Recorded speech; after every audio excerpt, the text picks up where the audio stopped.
Caste certificate, ration card, job, education ಯಾವ್ದು apply ಮಾಡಿದ್ರು caste certificate mandatory. ಅದನ್ನು ಹೇಗೆ ಅಪ್ಲೈ ಮಾಡೋದು ಅಂತ ನಾನು ನಿಮ್ಗೆ ಹೇಳ್ಕೊಡ್ತೀನಿ. ನಾಡ ಕಚೇರಿ ಅಂತ ಸರ್ಚ್ ಮಾಡಿ, ಅಪ್ಲೈ ಆನ್ಲೈನ್ ಮೇಲೆ ಕ್ಲಿಕ್ ಮಾಡಿ, ಮೊಬೈಲ್ ನಂಬರಿಂದ ಲಾಗಿನ್ ಆಗಿ. ವೆಬ್ಸೈಟಲ್ಲಿ ನ್ಯೂ ರಿಕ್ವೆಸ್ಟ್ ಆಪ್ಷನ್ನಲ್ಲಿ ಕ್ಯಾಸ್ಟ್ ಸರ್ಟಿಫಿಕೇಟ್ ಮೇಲೆ ಕ್ಲಿಕ್ ಮಾಡಿ.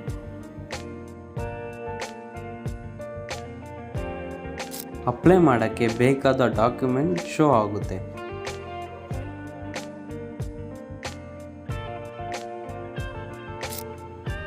ಇಲ್ಲಿ ರೇಷನ್ ಕಾರ್ಡ್ ಅಥವಾ ಆಧಾರ್ ಕಾರ್ಡ್ನಿಂದ ಅಪ್ಲೈ ಮಾಡಿ. ನಿಮ್ಮ ಡೀಟೇಲ್ಸನ್ನು ಭರ್ತಿ ಮಾಡಿ. ನೆಕ್ಸ್ಟ್ ಸ್ಟೆಪ್ನಲ್ಲಿ ನಿಮ್ಮ ಕ್ಯಾಟಗರಿ ಯಾವುದು ಅಂತ ಸೆಲೆಕ್ಟ್ ಮಾಡಿ.